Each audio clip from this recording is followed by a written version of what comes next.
Graça e paz, boa noite. Hoje nós vamos falar de milagre interior. E falar de milagre interior é falar quando Deus age onde ninguém vê, né? Vamos orar? Deus, nós apresentamos, ó Pai, essa noite diante do Senhor, apresentamos essa palavra diante do Senhor. Deus, fala conosco, fala aos nossos corações. Deus, o Senhor sabe da oração de cada um aqui, o que cada um tem apresentado diante do Senhor. Então, meu Pai, olha para as orações dos teus filhos que têm sido colocadas diante do Senhor. Nós estamos carentes dos teus milagres. Nós estamos sedentos, estamos esperando os teus milagres, em nome de Jesus. Amém? Eu fiquei pensando nessa questão de falar sobre milagres, né? E quando nós ouvimos milagres, quando nós ouvimos testemunhos, né, de milagres, principalmente de quando são milagres extraordinários, porque milagres a gente vive todos os dias. Se você parar para pensar todos os dias, se você observar a sua vida, todos os dias você vive milagre. Mas tem alguns milagres que eles são extraordinários, né, que eles vão além, e quando a gente ouve os testemunhos desses milagres extraordinários, a gente fica muito feliz, a gente fica, se alegra com a pessoa, né? Mas aonde nasce um milagre, normalmente é um lugar de dor. Quando a pessoa te conta um milagre, normalmente aquele milagre ele nasceu num lugar de muita dor. Ele veio para ele pacificar aquela dor, né? Para ele acalmar aquela dor, para ele tirar aquela dor. Então, o milagre, normalmente, ele vem de um lugar de muita dor. João 11, no versículo 4, ele nos fala que ao ouvir isso, Jesus disse: essa doença não acabará em morte, é para a glória de Deus, para que o Filho de Deus seja glorificado por meio dela. Isso aqui faz a referência, né, quando Jesus recebe uma notícia que o amigo dele estava muito doente, que o amigo dele estava numa situação, e passa-se alguns dias, esse amigo de Jesus, ele falece. Jesus não estava lá. Quando Jesus chega naquele lugar, as irmãs de Lázaro, elas estavam, talvez, desacreditadas que aconteceria um milagre naquele lugar. Aquele milagre ele aconteceu. Quem já perdeu alguém que ama aqui, sabe do que esse texto está falando ali desse milagre, do momento desse milagre. Antes da ressurreição de Lázaro, houve muito choro, houve muita dor, houve espera. O milagre nasce no secreto, no choro, no processo. O milagre ele não brota na nossa vida, simplesmente. Alguns milagres sim, né? Mas normalmente, às vezes você passa um tempo esperando, gerando esse milagre. Uma das coisas que Deus não desperdiça em nós são as nossas dores. Normalmente, Ele transforma as nossas lágrimas em testemunhos. Se você parar e observar a sua vida, quantas dores tuas foram trocadas por testemunhos? Quantas lágrimas tuas foram bálsamo na vida de outras pessoas? Serviram para edificar outras pessoas? Testemunho, no meu ponto de vista, né, ele é a cicatriz do milagre. O testemunho, ele é a cicatriz do milagre, por quê? Porque normalmente quando nós contamos um milagre, é um sinal de que algo já aconteceu, que nós fomos curados de algo, que aquilo. E a cicatriz, eu não sei se todos aqui têm cicatrizes, mas a cicatriz, ela representa algo que foi ferido e que foi curado. Você olha para ela, você se lembra que ali houve um ferimento, mas ali não tem mais dor. Ali tem uma lembrança de algo que aconteceu, mas aquele local ele está tranquilo, né? Ele está cicatrizado. Existem cicatrizes em nós que elas são visíveis. Eu tinha, acho que 1 ano de casado, nós capotamos um carro. Nós, né? Eu e o Wes estava no banco de trás, o carro era nosso, um casal amigo nosso estava dirigindo, e eu estava no banco de trás. E por algum motivo eu tinha deitado no colo do Edson, no momento, pouco antes do acidente, e no capotamento do carro eu bati o joelho no chão. O carro capotou, meu joelho foi no chão. Se eu tivesse sentado, talvez eu não estaria nem aqui hoje contando a história. E foi muito dolorido aquele ferimento. Foi um ferimento bastante grave, não quebrou, mas cortou bastante. E ele levou vários dias para cicatrizar. Mas o interessante é que hoje eu olho para o meu joelho e estão lá as cicatrizes, eu até me lembro do acidente, eu até me lembro da dor que eu passei, mas ele não dói, eu posso tocar nele que ele não dói. Com as situações em nós, elas acontecem assim. Agora, essa cicatriz no meu joelho, eu olho e eu vejo. Agora, tem cicatrizes que estão no meu emocional, que estão na minha alma, que eu não vejo, que as pessoas não veem, mas que elas foram curadas. Que eu vejo, eu olho para a situação hoje, eu sei que tem essa cicatriz ali, porque aquela situação já não dói mais. Aquela situação, ela não me machuca mais. Tem cicatriz no meu emocional que eu olho para elas, eu me lembro da situação que eu passei, mas aquilo já não dói mais. Em Gênesis 32, 31, e ele fala assim, ó. Ao nascer do sol, atravessou Peniel, mancando por causa da coxa. Nesse momento aqui, Jacó tem um embate com o anjo, lutando pelo milagre dele. E ele consegue, né, conquistar o milagre dele, mas ele sai dali mancando. Ele sai dali com a memória daquela situação que ele passou ali. Ele sai dali se lembrando da situação que ele passou para conquistar o milagre dele. O que nós podemos aprender com isso aqui? Que nós não devemos ter vergonha das nossas cicatrizes. Elas contam a nossa história, né, de fidelidade com Deus. Quando nós olhamos para aquilo que nós passamos e que Deus nos curou, essas cicatrizes, quando nós contamos esse testemunho, né, nós estamos falando para as pessoas, olha, eu passei por essa situação, Deus me curou. Quantas vezes nós passamos a entender isso quando passamos por uma situação muito difícil? Eu falo que eu nunca tinha entendido a questão das pessoas fazerem terapias em grupos. Eu nunca fiz, tá? Só vou dar um exemplo aqui da situação. Mas eu nunca entendi. Eu falava assim, gente, mas por que as pessoas se utilizam tanto? Por que os psicólogos se utilizam tanto dessa questão de terapias em grupos? Pega as pessoas de grupos que passaram por situações similares e fazem terapia junto. Quando eu perdi os meus pais, eu falo que a dor era tão grande, era algo tão insuportável. E quando as pessoas chegavam para mim, elas falavam assim, eu te entendo.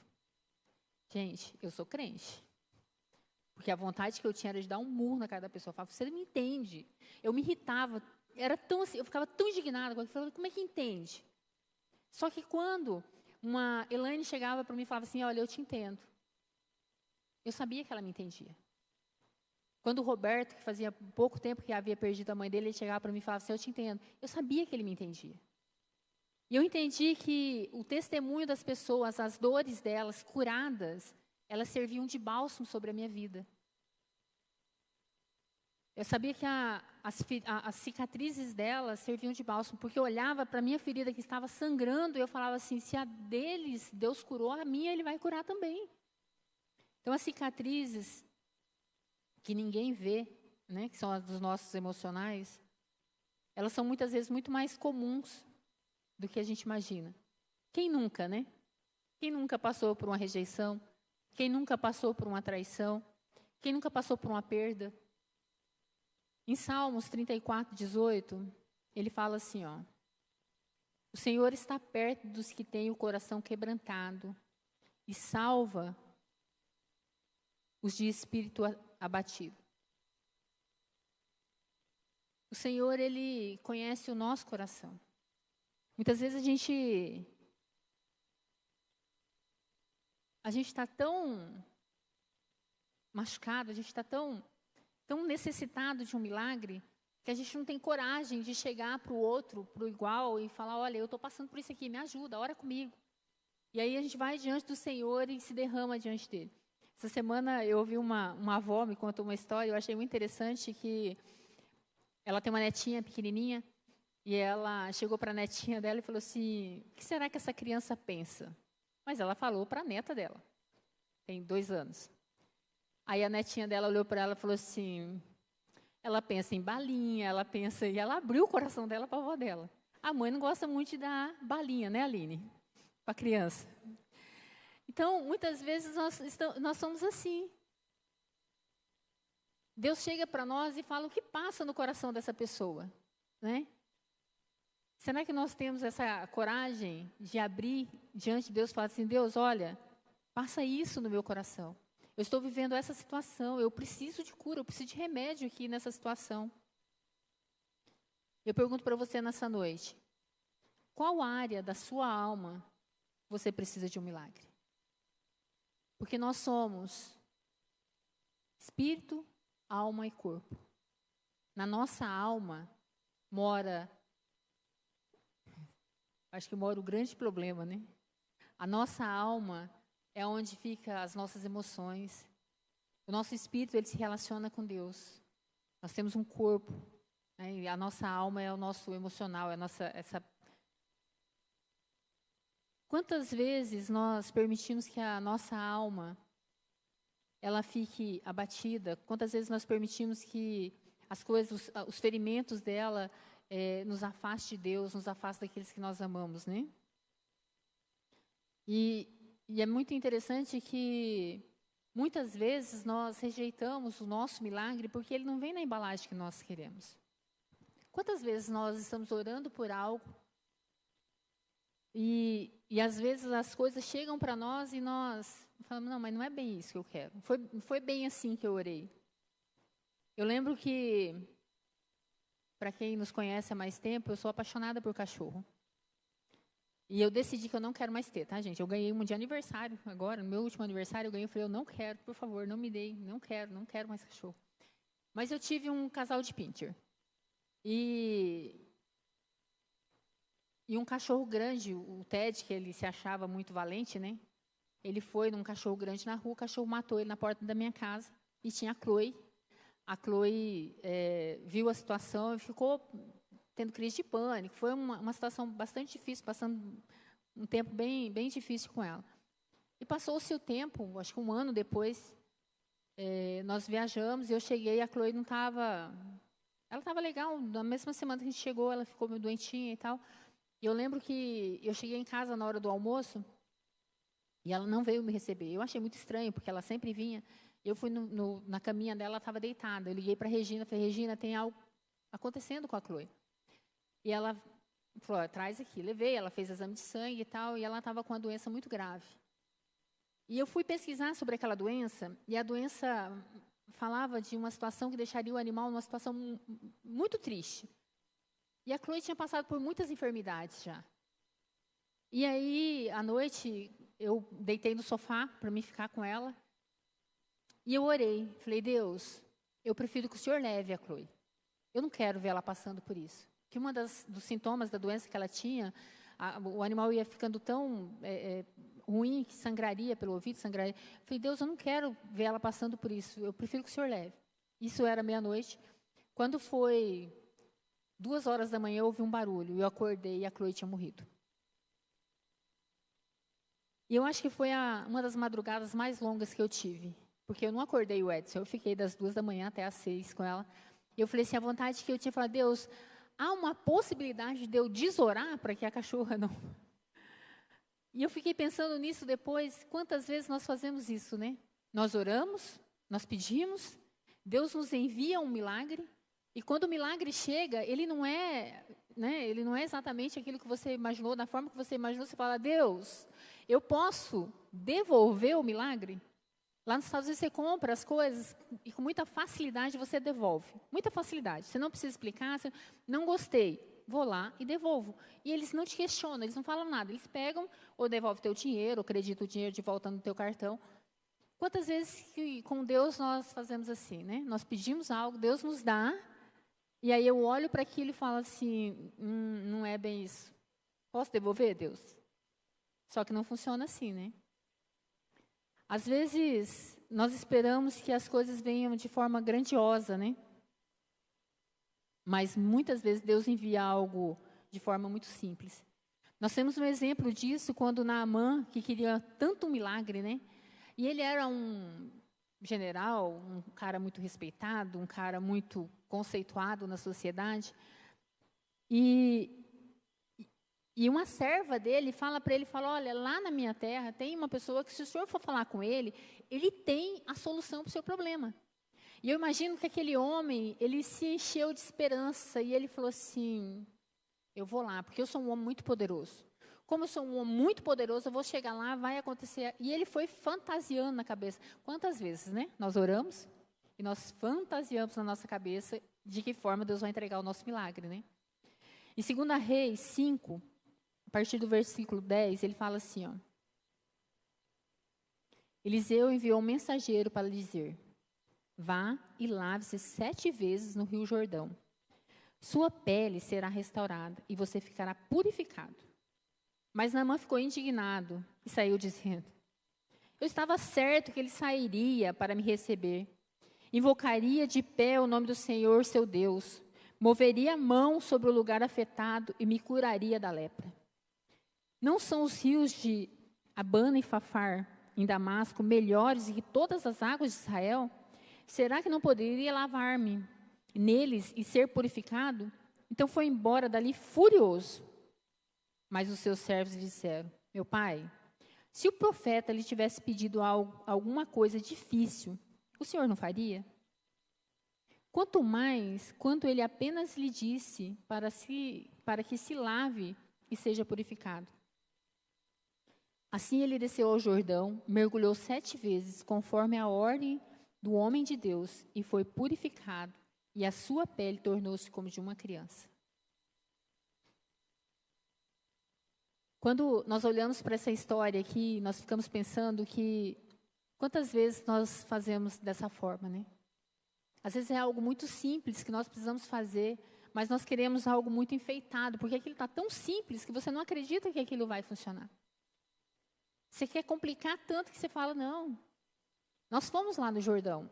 É um belo rio. É um belo rio, mas é um rio pequeno. É um rio simples. E aquele homem tão poderoso, eu acredito que ele, né, ia falar, na cabeça dele, falou assim: eu vou chegar lá, eles vão estender um tapete para mim, eles vão, né, o profeta vai se impressionar com o meu título. Quantas vezes nós acreditamos que nós vamos impressionar Deus com a nossa oração, com as nossas atitudes? Como que você impressiona Deus? Fala para mim. Hoje uma pessoa estava falando da questão de fidelidade, da questão financeira, e ela falou assim: como que eu vou honrar Deus com o meu dinheiro? Porque ela estava falando de um livro que ela está querendo ler sobre honra na questão de finanças. E ela falou assim: como que eu vou honrar com um pedaço de papel? Pensa a insignificância do nosso dinheiro para Deus. E aí nós nos apegamos a isso e falamos: não, aquilo que você está falando aqui tem gaveta, né? Não, eu não posso, eu não vou honrar a Deus, eu não vou honrar a minha família, eu não vou honrar, porque eu sou tão apegado. E às vezes eu acho que eu vou fazer as coisas e eu vou impressionar Deus. Quanto que você pode ofertar que você vai impressionar Deus? Agora, quanto que você pode se negar a fazer que você vai entristecer a Deus? O tempo de espera do milagre, né, entre o momento que você pede e o momento que o milagre chega até você, normalmente é um período muito longo, principalmente para quem está esperando. Quando nós ouvimos o testemunho, o que aconteceu? O milagre já aconteceu. Né? Então é lindo, maravilhoso, nós só estamos ouvindo o milagre. Mas esse processo entre o momento da necessidade e o momento que foi atendido o milagre, esse processo, né, nós precisamos entender que, e ele varia de pessoa para pessoa, ele varia de pedidos para pedidos, né, de necessidade para necessidades. E às vezes nós pedimos algo e nós queremos que isso aconteça 5 minutos, 2 minutos. Nós vivemos uma geração acostumada com o micro-ondas. Eu, na minha infância, eu cresci em chácaras.